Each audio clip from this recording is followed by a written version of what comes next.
कितनी बड़ी बात है कि एक परिवार के 10 से 12 लोग उस जगह पे रह रहे हैं और रेलवे की जमीन घेर के बैठे हुए हैं और आज वो कह रहे हैं कि हम इस देश के सदस्य हैं। 50,000 जो लोग हैं उनकी रोने की वीडियो दिखा रहे हो आप, उनकी परेशानी दिखा रहे हो। हल्द्वानी के लोगों से आपने पूछा कभी?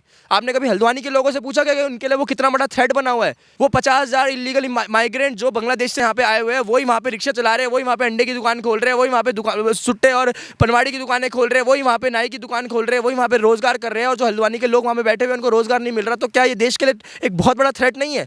4400 परिवारों के अंदर 50,000 लोग रह रहे हैं। मजाक है क्या ये चीज़ यार? एक परिवार के अंदर 10 से 12 लोग, ये देश की डेमोग्राफी नहीं बिगड़ रही है? ये थ्रेट है हमारे लिए। CNRC जरूरी है, पॉपुलेशन बिल जरूरी है, लीगल एक्शन लो भाई, लाठी चार्ज कराओ, लाठी चार्ज खुले में, कोई सिंपैथी नहीं है भाई। मेरे देश से बढ़कर मेरे लिए कुछ भी नहीं है। मेरे देश की ज़मीन पर रोक कर अगर आप जाम लगाते हो, मेरे देश के लोगों को प्रॉब्लम होती है अगर इसे उधर गुजरने में, तो भाई साहब आप लोग कुछ मेरे लिए मायने नहीं रखते।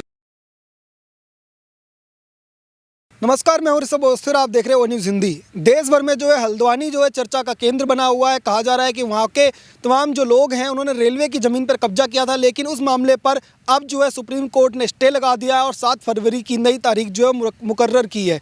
अब इस विषय को लेकर के बात करने के लिए हमारे साथ सार्थक भगत जी मौजूद हैं। इनसे बात करेंगे और आपको दिखाएंगे पूरे मामले पर इनकी क्या राय है। सार्थक जी, न्यूज़ हिंदी के चैनल पर बहुत बहुत स्वागत। नमस्कार आपका ऋषभ जी। सार्थक भाई, ये बताइएगा कि जैसे आपने देखा कि हल्द्वानी के केस में जो है वो ये कहा जा रहा था कि बस कुछ ही दिनों के बाद बुलडोजर चलने वाला है और 1 हफ्ते का सिर्फ टाइम दिया गया था, आप मकान खाली कर लीजिए, लेकिन अब जो है वहाँ पर उस मामले पर स्टे लग चुका है। पूरे मामले को आप कैसे देखते? देखिए, उत्तराखंड सरकार ने ये निर्णय लिया कि हमारा 2.5-3 किलोमीटर का हमारा पूरा रेलवे ट्रैक बना रहे हैं। 2.5-3 किलोमीटर का जो एरिया है वो आपका उस एरिया में पड़ता है। ट्रैक जो है वो एनरोचमेंट वाला एरिया आता है। तो उत्तराखंड सरकार ने बोला कि इस जगह को खाली कराना है जो इलीगल माइग्रेंट्स है।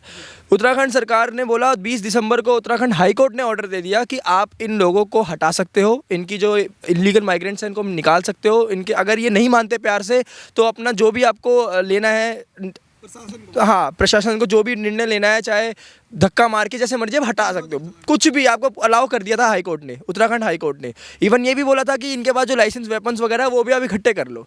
जब ये डिसीजन आता है तो उसके बाद जिन लोगों ने ये 50, 60, 70 साल पहले से बसे हुए हैं यहाँ पे, जिन लोगों ने रेलवे की ज़मीनों पर इन लोगों को बसाया था, उन्हीं लोगों के जो उनके शुभचिंतक हैं वो आ जाते हैं बीच में। यानी हल्द्वानी के MLA सुमित हृदय यश, कांग्रेस के MLA, ये कहते हैं कि जी नहीं हम तो होने नहीं देंगे। इनके साथ में काफ़ी ऐसे अपोजिशन पार्टीज़ के जो लोग थे वो घुसते हैं बीच में और इन लोगों को बचाते हैं। जो इलीगल माइग्रेंट्स हैं इनके साथ खड़े हो जाते हैं, कहते हैं कि हम इसको नहीं होने देंगे और चैलेंज करते हैं हाई कोर्ट के, उत्तराखंड हाई कोर्ट के डिसीजन को पेटिशन फाइल करके सुप्रीम कोर्ट में, और इनका सुप्रीम कोर्ट जो है वो उन पर स्टे लगा देता है। अब एक मुझे बात बताओ, आप ध्यान से समझना मेरी बात को।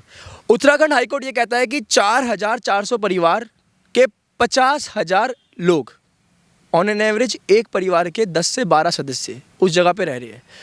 अब लोग कहते हैं कि बेरोजगारी बहुत है देश के अंदर।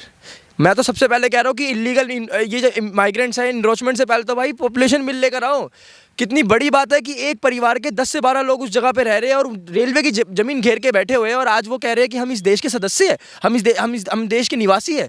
ये सारी चीज़ें जो है उत्तराखंड गवर्नमेंट ने जो डिसीजन लिया है, देश का जो एक स्टेट का डेवलपमेंट है वो सर्वोपरि है, डेवलपमेंट होना चाहिए और ऐसे इलीगल माइग्रेंट जो है इनको भगाओ यहाँ से, कोई ज़रूरत नहीं है। और जो लोग ये कह रहे हैं कि भाई साहब ये तो मुसलमानों के लिए उसके लिए खिलाफ है, मुसलमानों के खिलाफ है, भाई मुझे एक बात बताओ, मतलब कोई भी इलीगल काम हो रहा है, इलीगल माइग्रेंट्स है जो बांग्लादेशी से भगे हुए लोग हैं, वो 70-60 साल पहले यहाँ पे रहे थे, उनके पेपर ऊपर इन सरकारों ने बना दिए, तो मतलब वो इस देश के वो हो गए। जितने लोग ये कह रहे हैं ना कि ये जो हमारे लोग हैं, इन लोगों के घर के बाहर ना फ्लोर ऑफ फ्लैट जहाँ पे भी रहते हैं, इनके घर के बाहर ना 10-10, 5-5 लोगों को भेज दो, इनको दुकानें लगवा दो, इनका घर झुग्गियाँ खुलवा दो, उसके बाद फिर देखते हैं ये लोगों को रहने देते हैं नहीं देते। सरकारी ज़मीन है, अगर एक सरकार चाहती है कि इस एरिया में डेवलपमेंट हो और वो एक रेलवे, उत्तराखंड जैसी जगह पे रेलवे ट्रैक लेना वो बात नहीं है कि चलो भाई ये गली खराब है तो अगली गली से ट्रैक निकाल देंगे। वहाँ पे वैसे ही बहुत लिमिटेड जगह होती है रेलवे बनाने के लिए, अगर वो जगह लग रही है सरकार को ठीक है तो वो बनाए ना उसमें।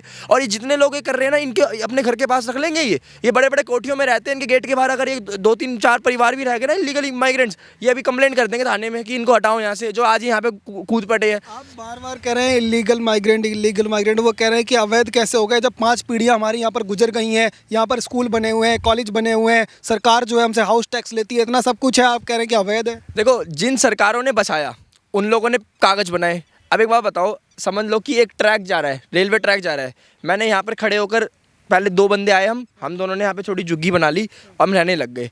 थोड़े टाइम बाद हमारे 2 बंदे आए, हमने बच्चे पैदा करे, हमारे 4 हो गए। फिर हमने हमारे चाचा भतीजे सब कुछ परिवार आए, हमने उस ट्रैक पर हमने कर लिया।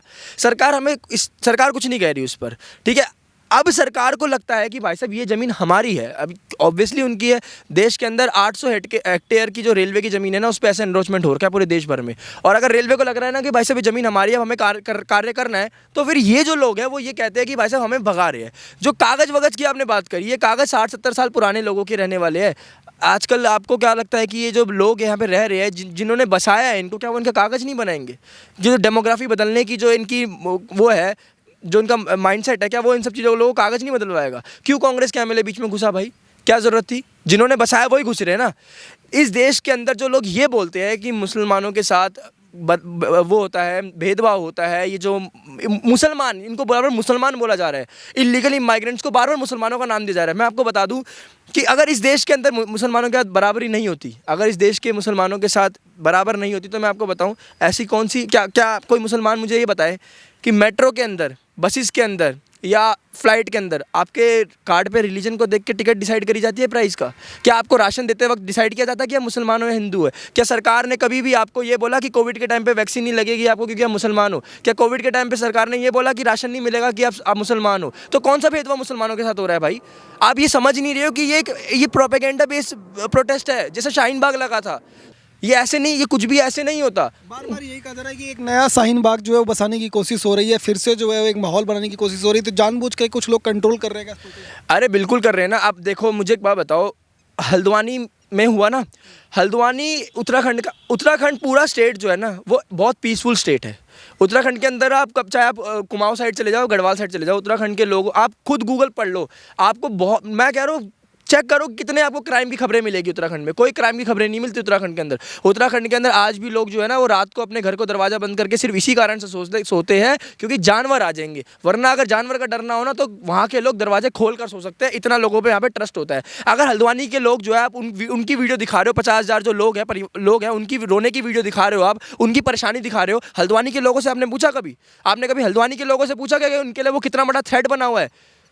पूछो उनसे जरा, हल्द्वानी के लोगों से जो रोड पे ब्लॉक करके वो जो वहाँ पे बैठे हुए हैं, वहाँ पे उन्होंने नमाजें पढ़ रहे हैं रोड पर, क्या उनके लिए थ्रेट नहीं है? वो 50,000 इलीगल माइग्रेंट जो बांग्लादेश से यहाँ पे आए हुए हैं, वही वहाँ पे रिक्शा चला रहे हैं, वही वहाँ पे अंडे की दुकान खोल रहे हैं, वही वहाँ पे सुट्टे और पनवाड़ी की दुकानें खोल रहे हैं, वही वहाँ पे नाई की दुकान खोल रहे हैं, वही वहाँ पे रोजगार कर रहे हैं। और जो हल्द्वानी के लोग वहाँ पे बैठे हुए हैं, उनको रोजगार नहीं मिल रहा, तो क्या ये देश के लिए एक बहुत बड़ा थ्रेट नहीं है? क्या हल्द्वानी के लोगों के पास कोई कैमरा जाके एक बार पूछ रहा है ये चीज़ कि आप इसके फेवर में हो या नहीं? पूछ के आओ ना जब हल्द्वानी के लोगों, तब तो समझ आएगा कि क्या चीज़ डिसीजन सही है, क्या डिसीजन गलत है। मैं आपको बता दूं, जो लोग ये कह रहे हैं कि ये इलीगल माइग्रेंट्स है, सरकार तोड़ रही है, ऐसा नहीं होता। जो चीज़ें लीगल होती है सरकार कभी भी नहीं तोड़ती। अगर सरकार तोड़ती है, अगर वो अपने डेवलपमेंट के लिए तोड़ती है, तो वो उनको प्रोवाइड करती है। दिल्ली के अंदर जब मेट्रो बनी थी, तो क्या जिनके घर के बीच में आया था उनको प्रोवाइड नहीं किया था? और वो भी छोड़ दो, दिल्ली के अंदर जो मेरे साथ अभी रहता है ना, वो मेरे साथ अभी वसंत विहार चले, सरकारी बिल्डिंग बन रही है, 4 दुकानें सरकारी वहाँ पर आ रही है। सरकार ने बिल्डिंग तोड़ने का ऑर्डर दिया है और साथ में सरकार ने बोला है कि इन 4 दुकान वालों को सामने रोड पे, सामने पार रोड दुकान मिलेगी। चलो मेरे साथ मैं दिखाता हूँ।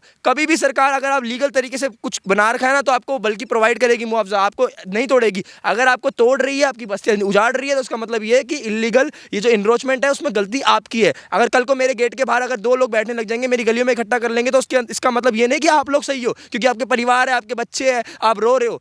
जो बच्चे रो रहे हैं उनसे पूछो उनके दादाओं ने क्यों रोड ब्लॉक करी थी, उनसे पूछो कि कैसे बसे हैं वो सारे। ये जितने भी लोग बेवकूफ़ बनाते हैं ना, ये इमोशनल आपको डैमेज देते हैं फालतू का, कि गरीब है। आप थोड़ा दिमाग लगाओ। गरीब होना और एक इलीगल माइग्रेंट्स होने में, दोनों में बहुत ज़मीन आसमान का फ़र्क है। गरीब के लिए सुविधाएं होगी इस देश के अंदर, इलीगल माइग्रेंट्स के लिए सुविधाएं नहीं होगी। ये दोनों अलग चीज़ें हैं। आपको वो मुसलमान रोता हुआ दिखा रहे हैं जानबूझ के कि आप इमोशनली डैमेज हो, ऐसा नहीं होना है आपको। गरीबों के लिए जो सरकार है, आप गरीबों के लिए अधिकार के लिए लड़ो। जो इस देश का रहने वाला है, जो इस देश के रहने वाली है, वो क्यों करेंगे? जो बांग्लादेश से बंगाल के रास्ते भारत के अंदर आ रहे हैं, उन लोगों को बंद करना है। और तभी CNRC के लिए सब बोलते हैं कि CNRC बहुत ज़रूरी है, CNRC ज़रूरी है, पॉपुलेशन बिल ज़रूरी है। 4400 परिवारों के अंदर 50,000 लोग रह रहे हैं। मजाक है क्या ये चीज़ यार? एक परिवार के अंदर 10 से 12 लोग, ये देश की डेमोग्राफी नहीं बिगड़ रही है? ये थ्रेट है हमारे लिए। सार्थक भाई ये बताइएगा, जैसे उन्होंने कहा कि हम लोग जो है कई पीढ़ियों से यहाँ पर रह रहे थे, अब अचानक से बोल दिया जा रहा है कि यहाँ से जो है घर खाली कर दो, हम कहाँ जाएंगे, कम से कम सरकार हमारे लिए रहने की व्यवस्था करे, हाँ, अलग जगहों पे rehabilitate करे। करवाए, अलग से अलग बसाए मुसलमानों को। ये अब तरीका समझो ना, मतलब पहले एक जगह पर दो लोग जाएंगे, उसके बाद वो बसेंगे, तो पीढ़ी दर पीढ़ी वो बढ़ाते रहेंगे, और जब सरकार हटेगी, जब अब हटाने की बात आएगी तो वो बोलेंगे रिहेबिलिटेट करो, हमें हमें दूसरी जगह पे दो। भाई एक बात सुनो मेरी, आप सिंपल सी बात सुनो, ये तो इनडायरेक्टली फिर देश के सिटीजन ही हो गए, ये सिटीजन ही तो हो गए तुम। अगर भाई रिहेबिलिटेट उसको किया जाता है जो बंदा इस देश का रहने वाला मूल निवासी होता है। आप अगर किसी जगह पे रह रहा हूँ ना, अगर मेरा घर जहाँ पर है और वो गवर्नमेंट की प्रॉपर्टी है, कुछ गवर्नमेंट को डेवलपमेंट के बीच में प्रॉब्लम दे रहा है, तो सरकार मेरे को हटाएगी ना, मेरे घर को तोड़ेगी, तो वो मेरे को रिहेबिलिटेट करेगी, क्योंकि मैं इस देश का निवासी हूँ, मेरी पूरी पीढ़ी यहाँ पे रही है। तो कह रहे हम भी देश के निवासी। अरे यार एक बात बताओ मेरे को कि आप जो कागज़ दिखा दो ना, फिर आप अगर देश के निवासी हो तो सरकारी ज़मीन पे आप कैसे बना रहे थे? सरकारी ज़मीन में बस्ती के मैं अगर पालम में या ट्रैक पर अगर अपना घर बना लूँगा तो मैं फिर आगे जाके सरकार से लड़ूंगा क्या? मेरी गलती हुई है, सरकार की गलती हुई? सरकार अगर कह रही है कि वो जो रास्ता है आपकी, जो झुग्गियाँ आपने बस्तियाँ बना रखी है, सरकार हमसे टैक्स ले रही है, बिजली पानी की व्यवस्थाओं पे क्यों करी थी? अगर हम इलीगल थे तो फिर ये जो खंबे लगा दिए, जो वहाँ पर जो व्यवस्था कर दी बिजली पानी, और स्कूल क्यों बना दिया? जिस सरकार ने उनके कागज़ बनाए, उस सरकार ने वो प्रोवाइड कराया था उनको। मैं आपको बता दूँ, आज 60-70 साल पुरानी चीज़ों को आप एकदम से हटा दोगे तो वो सरकार बुरी हो जाएगी, जैसे अभी होता ही है इस देश के अंदर। कोई भी ऐसा डिसीजन जो होता है लॉजिकली आता है, उसके अंदर ये हिंदू मुस्लिम वाला डिवाइड कर देते हैं। आज भी कितने अगर सरकार, अगर एक बार ऑपोजिशन साथ आ जाए, ऑपोजिशन बोल दे कि जो सरकार, ये जो रोहिंग्यास है, जो इलीगल माइग्रेंट्स हैं, इनको हम देश से हटाएंगे साथ में मिलकर, तो मैं आपको दिखा दूंगा, आपको गवर्नमेंट एक इमीडिएटली वो डिसीजन लेकर उन सबको हटा देगी। क्यों नहीं हटा पाती है? क्योंकि 60-70 साल पुरानी वो चीज़ अगर आप को एकदम से हटा दोगे तो पूरा देश और पूरी अपोजिशन आपके खिलाफ हो जाएगा। वो लॉजिक नहीं समझेगा कि क्यों हटाया जा रहा है। आज भी वो जो जिनके पास कागज है ना, वो कागज कैसे बने, क्यों बने, ये भी तो सोचने वाली बात है ना। कह रहे हैं कि पूरे देश के अंदर जो है रेलवे की जमीन पर कब्जा है, सिर्फ अकेले हल्द्वानी में तो है नहीं, पर हल्द्वानी के अंदर जब भाजपा की सरकार आई है और जब से जो है उत्तराखंड में भाजपा की सरकार बनी है, जानबूझ करके हल्द्वानी में मुसलमान है सिर्फ इसलिए टारगेट कर रहे हैं, वहाँ पे और भी जगहों पे हिंदू रहते हैं, वहाँ पे क्यों नहीं हटाते? जो इंट्रोचमेंट हट रहा है ना, उसमें 10-15% हिंदू परिवार भी है जो इलीगल तरीके से वहाँ पे बसे हुए हैं। तो क्या वो ऐसा हो रहा है कि मतलब उन जो इलीगली जो बैठे हुए हैं उनमें से देखा जा रहा है कि भाई साहब ये मुस्लिम है, इनको हटाओ, हिंदू को ना हटाओ? जो इलीगल तरीके से उस जगह पे रह रहा है, जिसने एनरोचमेंट किया हुआ है, वो हटेगा, चाहे वो किसी भी रिलीजन का क्यों ना हो। एक मुद्दा नहीं है, जानबूझ के बना रहे हैं। यार मेजोरिटी में मुस्लिम्स है ना वहाँ पे, तो इसलिए धार्मिक बन गया वो उसको उस नज़रिए से देख रहे हैं भाई साहब कि ये तो मुस्लिम है। अरे यार तुम कैसी बातें कर रहे हो यार? तुम्हारे लिए तुम मुझे समझ नहीं आता कि ये जो लोग इनके बहकावे में आ जाते हैं वो अपना दिमाग यूज़ क्यों नहीं करते। अगर हल्द्वानी के अंदर डेवलपमेंट हो रहा है, अगर उत्तराखंड के अंदर डेवलपमेंट हो रहा है, अगर रेलवे का ट्रैक उस जगह से बन रहा है, तो वो जो उत्तराखंड की डेवलपमेंट का मुद्दा है ना, वो उत्तराखंड को बनाना है। और मैंने आपको क्या बोला, 800 हेक्टेयर की ज़मीन है रेलवे की जो ऐसी एनरोचमेंट हो रखी है, जब वहाँ पे ज़रूरत होगी तो वहाँ पे भी हटेगा। असम में भी तो हटाता, कितनी जगहों पर हटता है। असदुद्दीन ओवैसी जो है वो कह रहे हैं कि मुसलमानों के साथ जो अन्याय हो रहा है, अत्याचार हो रहा है, उसके खिलाफ जो उनकी पार्टी और वो हमेशा से खड़े हैं और किसी भी तरह से मुसलमानों के साथ अन्याय नहीं होने देंगे। सुप्रीम कोर्ट जाना पड़े, कहीं भी जाना पड़े, पर इन लोगों को यहाँ से हटने नहीं देंगे। कौन सा अन्याय हुआ है मुसलमानों के साथ? मुझे एक अन्याय बता दो आप, क्या अन्याय किया है? मैंने आपको बोला ना अन्याय। घर उनसे छीन ले रहे हो। अच्छा, घर छीने जा रहे हैं? फरीदाबाद में जो घर टूटे थे हरियाणा के हिंदुओं के, वो भी कह रहे वो भी गलत है। कुछ नहीं कहते ये मैं बता रहा हूँ। अरावली पे कब्जा कर दिया बोल दे रहे हो। देखो असदुद्दीन ओवैसी का तो पहली बात तो ना, उनकी पार्टी का नाम है, एक बार जरा आप AIM जो है ना उसके बारे में उसको हिंदी में मतलब समझोगे तो आपको समझ आएगा कि वो एक मुसलमानों की पार्टी है। वो खुद बोलती है अपने आप को। तो सेकुलर ड्रामा करने की उनकी ज़रूरत नहीं है कि वो ये बोले कि हम इस देश के डेमोक्रेसी को मानते हैं और हम कॉन्स्टिट्यूशन को फॉलो करते हैं। आप ये छोड़ दो, क्योंकि आपके भाई की हमने स्पीचेस सुनी हुई है, जो आपका भाई बोलता है अकबरुद्दीन ओवैसी की क्या थॉट प्रोसेस है, आपकी पार्टी के वसीम जो उनकी क्या थॉट प्रोसेस है और आपकी खुद की क्या थॉट प्रोसेस है। तो आप जैसे लोगों का तो इसमें घुसने का कोई मतलब नहीं है कि हम सबके लिए खड़े हो। आप सबके लिए नहीं खड़े हो, आप अपने लोगों के लिए खड़े हो। और आप अपने लोगों के लिए खड़े हो जो अगर इस देश के अंदर निवासी है ना, उन लोगों के लिए खड़े हो तो तुम्हें समझ भी आता, चलो कोई बात नहीं, इस देश के मुसलमानों के लिए खड़े हैं। जो इस देश के ही नहीं है उन लोगों के लिए क्यों खड़े हो? क्या ऐसा होता है कि और जगहों के अगर मुस्लिम से प्रॉब्लम होती तो और जगहों के मुसलमानों को की प्रॉब्लम होती? जो इलीगली रह रहे हैं उनसे तो प्रॉब्लम है। उत्तराखंड के अंदर क्या हल्द्वानी के अंदर ही मुसलमान रह रहे हैं, और जगह पे मुसलमान नहीं रह रहे? क्या उत्तराखंड सरकार ने ये बोल दिया कि मस्जिदों में अब तुम नमाज नहीं पढ़ सकते या लाउड स्पीकर नहीं होगा अगर उनको मुसलमान से प्रॉब्लम हो? बाद में कह रहे हैं मुस्लिम रह रहे थे आराम से, वो पहाड़ जो था अरावली पहाड़, उसके ऊपर जो है कह रहे 20 साल से 30 साल से बसे हुए थे, उनको उनके सबके बुलडोजर चला दिया। 400 मकान बुलडोजर चलवा कर एकदम से 2000 मुस्लिम खाली करा दिए। सीधी सी बात है, देखो सरकार से मैं बोल रहा हूँ, जो भी इलीगली तरीके से जगहों को एनरोच करके बैठे हुए हैं, चाहे वो हिंदू हो, चाहे वो मुस्लिम हो, चाहे वो सिख हो, वो ईसाई हो, कोई भी हो, डजेंट मैटर, आप उस जगह को पूरा हटाओ। अगर देश के अंदर देश का डेवलपमेंट रुक रहा है इन लोगों की वजह से, तो कोई सिंपैथी नहीं है हमारी इनके लिए, क्योंकि हमारे वजह हमने नहीं बोला था उनको रुकने के लिए। ठीक है, देखो जो देश का गरीब है उसको सरकारें प्रोवाइड करती है, चाहे वो अपनी योजनाएं के तहत उनको घर प्रोवाइड करना हो, उनको फ्री राशन प्रोवाइड करना हो, मेडिसिन, हेल्थ केयर, स्कूल, सब कुछ मिलता है, देश के गरीबों को मिलता है। जो इस देश के गरीब होते हैं उनको मिलता है। जो इस तरीके से इलीगल तरीके से एनरोच करके बैठे हुए हैं, वो किसी भी धर्म का हो, किसी भी मजहब का हो, डजेंट मैटर, सरकार के डेवलपमेंट के बीच में जो भी आएगा उनको वहाँ से हटाया जाए, कोई सिंपैथी नहीं है। जैसे आपने कहा कि नया शाहीन बाग जो है वो बनने की कोशिश हो रही थी, कैंडल्स जल रही थी और तमाम मुस्लिम महिलाएं जो रोड रोक करके बैठी हुई थी, लेकिन अब जो है उनके बीच में जो है जश्न का माहौल है। और कल से ही आप देख रहे होंगे तमाम जो मुस्लिम है वो आकर के टीवी चैनल्स पे और बड़ी बड़ी डिबेट्स कर रहे हैं और वहाँ पर बोल रहे हैं कि अब जो है हमने किस तरीके से सरकार को झुका दिया है, बुलडोजर जो नहीं चलेगा, उल्टा प्रशासन जो है और सरकार जो है उसको सुप्रीम कोर्ट जो है अब लताड़ लगाएगा, इस तरीके की चीज़ें बोल रहे हैं। क्या लगता है कि ये जो सुप्रीम कोर्ट का निर्णय है, ये क्या ऐसा निर्णय आया है जिससे अब ये दोबारा जो बुलडोजर नहीं चलेगा और ये सब लोग सेफ हो गए? ऐसा कोई निर्णय नहीं आया है, सुप्रीम कोर्ट ने बस स्टे लगाया है ऑर्डर पे और 7 तारीख तक इसकी सुनवाई होगी। उत्तराखंड के सीएम ने बोला भी है कि हम जो है लीगल तरीके से इस चीज़ को करेंगे, न्यायालय जो भी करेगा हम हाँ करेंगे। तो अभी एक साइड का पक्ष गया है ना, तो अभी सरकार भी तो अपना पक्ष देगी, सरकार भी अपना पक्ष देगी। और मैं आपको बता दूं कि सुप्रीम कोर्ट के जो डिसीजंस आते हैं ना, ये डिसीजन ठीक है आ गया, मैं सुप्रीम कोर्ट की विद ड्यू रिस्पेक्ट कह रहा हूँ कि चलो आपने डिसीजन दे दिया, लेकिन इसको हम भी तो चैलेंज कर सकते हैं, हम उत्तराखंड सरकार भी तो चैलेंज करेगी। और क्या मतलब कि ये इलीगल माइग्रेंट जो ऐसे बसे रहने, तो सुप्रीम कोर्ट पता है क्या कह रहा है, ये तो 60-70 साल से लोग रह रहे हैं, इनको ऐसे हटाना सही नहीं है। 25,000 वोटर है, ये जो है 25,000 वोटर है, तभी तो वहाँ से कांग्रेस एमएलए जीता है 25,000 इलीगल माइग्रेंट से। या इस बात को थोड़ा लॉजिकली आप सोचना, उत्तराखंड के अंदर हल्द्वानी का एमएलए कांग्रेस का है, क्यों आज उन लोगों के लिए क्यों कूदा है वो ज़मीन पर, क्यों लड़ रहा है? क्योंकि 25,000 वोटर है, वो 25,000 वोटर उसी का वोटर है, वो तभी जीता भी है वो। अगर आज 25,000 वोटर खत्म हो जाएगा तो कांग्रेस उस सीट को भी हार जाएगी, इलीगल जो वोटर है उसका। ये जो निर्णय आया है इसको ये माना जाए कि इनको राहत मिली है वाकई में, या फिर 7 तारीख को फिर से खतरा अभी भी वही बना हुआ है और बुलडोजर चलेगा ही चलेगा? बिल्कुल, मैं ये मानता हूँ कि जो बुलडोजर मॉडल है जो उत्तराखंड से उत्तर प्रदेश से शुरू हुआ था, वो आज पूरे इंडिया में फॉलो किया जा रहा है और मैं इस चीज़ को बिल्कुल भी गलत नहीं मानता। जब तक सरकार आपको बोल रही है ये करो वो करो, आप चलता रहेगा आपका। जिस दिन सरकार आपसे आपका घर ही छीन लेगी ना, जो आप उल्टे काम कर रहे हो ना वो आप करना बंद कर दोगे। एक के घर से जो उल्टे काम, दंगे फसाद हो रहे हैं ना, एक के घर पे बुलडोजर चढ़ गया ना, उसके साथ के 4 जो लोग घर है ना, जिनके घर पे वैसे ही सोच विचारधारा वाले बच्चे पैदा हो रहे हैं, जो बढ़ रहे हैं, उनके दिमाग में भय आ जाएगा, उनके परिवार में भय आ जाएगा कि भाई साहब इसका टूटा हमारा भी टूट सकता है। एक लास्ट कमेंट में चाहूँगा कि जो लोग हाई कोर्ट को कल तक जो है लगातार रोड पर बैठ के बीच रोड पे मीडिया के माइक पर गालियाँ दे रहे थे, कह रहे थे कि कोर्ट जो है किस तरीके से मिला हुआ है, कोर्ट जो है उसकी बात नहीं मानेंगे, कोर्ट ने जानबूझ करके कर दिया क्योंकि सरकार का तो निर्णय था नहीं, कोर्ट का निर्णय था। लेकिन आज वही लोग सुप्रीम कोर्ट की जो है गुणगान कर रहे हैं और कह रहे हैं सुप्रीम कोर्ट जो है उससे हमें राहत मिली और सुप्रीम कोर्ट के फैसले को लेकर के सरकार जो है उसको भी लताड़ लगाई है। तो दोनों, जब सुप्रीम कोर्ट और हाई कोर्ट जो इनके बयान कैसे बदल जाते हैं? नहीं, ये इनके फेवर में अगर कोई डिसीजन आता है तो भाई सब देश का कॉन्स्टिट्यूशन भाई सब कुछ है, माई बाप बन जाता है इनका। अगर इनके अगेंस्ट में आ जाता है तो भाई ये बोल देते हैं तो मोदी जी आया है, जब मोदी ने सब कुछ खत्म कर दिया है, डेमोक्रेसी सब कुछ खत्म है यहाँ पे भाई, ऑटोक्रेसी है यहाँ पे, बस एक ही बंदा शासन कर रहा है, वो भी हिटलर की तरह शासन कर रहा है। मतलब तुम्हारे फेवर में डिसीजन जो आता है वो फिर तो तुम फिर सब देश में ठीक है। आज तक क्यों कभी इन लोगों को प्रॉब्लम नहीं होती थी? क्योंकि सारे डिसीजन इनके फेवर में गिरते थे, इतना ज़्यादा अपीजमेंट होता था, इनको लगता था भाई साहब हम हैं देश के राजा। आज जब सरकारों ने एक ढंग से डिसीजन लेना शुरू किया है ना, राष्ट्र की सोच के डिसीजन लेना शुरू किया है और राष्ट्र निर्माण के बीच में जो भी लोग आ रहे हैं इस तरीके के, उनको हटाना शुरू किया है ना, तो आज इन लोगों को प्रॉब्लम हो रही है। आज लोग ये बोल रहे हैं कि भाई साहब हमारे अगेंस्ट में सारी चीज़ें ये सरकार कर रही है। आपके अगेंस्ट में क्या काम कर रही है सरकार? आज भी कोटा मिलता है ना आपको, ज़्यादा ही मिलता है पहले से। कौन सा आपके अगेंस्ट में कार्य हुआ है भाई?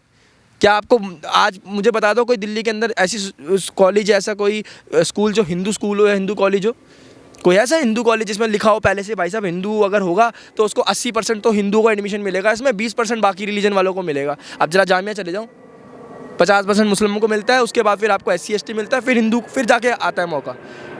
क्या आपके साथ अन्याय हो रहा है भाई? तुम्हें तो ज़्यादा मिल रहा है, जितना मिलना चाहिए था उससे ज़्यादा मिल रहा है। तरीके के फैसले आए या कानून को लेकर के कोई नया कानून आए, हर बार क्या रोड पे उतर के इसका सॉल्यूशन है कि अब रोड पे उतर के उस कानून को वापस करा दो, उस निर्णय को वापस करा दो, ये क्या इसका सॉल्यूशन है? या फिर अब जो है जनता जो है वो जागरूक है और बाकी जनता उनका साथ देगी, सरकार और न्यायालय के साथ खड़ी होगी चाहे किसी भी तरह का? देखो, मैं जनता से कहना चाहता हूँ, जब शाहीन बाग जैसी चीज़ें लगती है ना जो विरोध में, जिस दिन सरकार के कानून के सपोर्ट में बैठने लोग लग जाएंगे, उस दिन ये सारे लोग बैठना बंद हो जाएंगे। इनका क्या, इन्होंने क्या पकड़ रखा है कि हम सरकार के विरोध में हम धरने में बैठ जाएंगे। क्यों धरने में लंबे बैठे रहते हैं ये? क्योंकि इन्हें पता है कि हम तो भाई हम बैठ जाएंगे, हमारे को खाना पानी खिलाने वाले, पैसे बिरयानी विरयानी मिलाने वाले सब कुछ तो बैठे ही हुए हैं, सिस्टम तो इनका ही है। तो ये अपना आराम से पूरा वेकेशन मनाते 2-3 महीने का। 50 लोग बैठे, अगर 5,000 लोग बैठे या अगर 50 लाख लोग बैठे सड़कों पर ना, तो उसकी दुगना भीड़ इन लोगों के खिलाफ में सामने वाली साइड में बैठ जाओ। फिर देखो तुम्हें कैसे समझ आएगा लोगों, तब मीडिया को नजर आएगा, तब सबको नजर आएगा सुप्रीम कोर्ट को कि जो सरकार कर रही है उसके फेवर में भी तो लोग हैं। क्यों, अगर 50 लोग विरोध में बैठ रहे तो अगर और 500 लोग सपोर्ट में बैठ रहे तो क्या कोर्ट किसकी सुनेगा?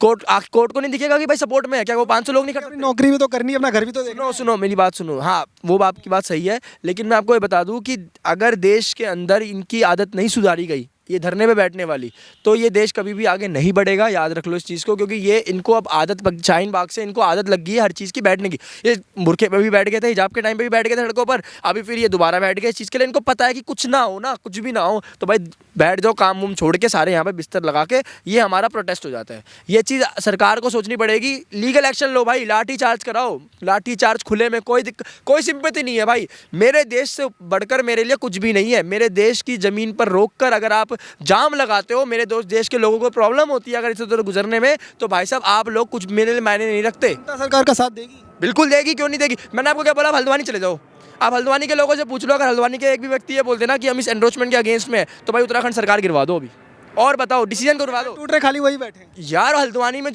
और क्या, मेरे घर के पास अगर झुग्गियाँ बसी हुई है, मेरे घर के रोड पर अगर एनरोचमेंट हो रखा है, तो मेरे को परेशानी हो रही है। मैं बोल क्यों नहीं पा रहा हूँ? क्योंकि मैं अकेला हूँ यार। मेरी गली में 4 लोग क्या बोलेंगे उन लोगों के सामने, और किसको बोलेंगे? हम पुलिस को बोलूँगा मैं उनको हटाने के लिए। आज अगर मेरे एरिया के सरकार ये बोलेगी कि भाई झुग्गी को हटाएंगे, तो सबसे ज़्यादा खुश मैं आऊँगा। अरे भाई साहब, मेरी दिल की बात सुन ली, मैं क्यों विरोध करूँगा उस चीज़ का? सड़क पे उतरने की वजह से आम लोगों की बातें दब जा रही है। बिल्कुल दब रही है। 50,000 लोग वहाँ पे रह रहे हैं, 50,000 रोजगार, 50,000 लोग नहीं है मेरे, 50,000 लोगों का रोजगार है। वो जो हल्द्वानी के लोग हैं 50,000, उन लोगों का रोजगार छीनकर वो इनलीगल माइग्रेंट्स को मिल रहा है। मुझे वो इनलीगल माइग्रेंट्स इस एरिया से साफ चाहिए, ताकि मेरे 50,000 हल्द्वानी के में लोग रहने वाले लोगों को वो रोजगार मिले।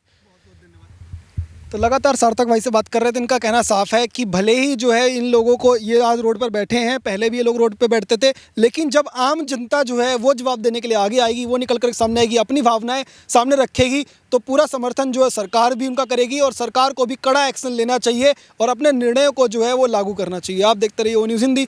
धन्यवाद। जय हिंद।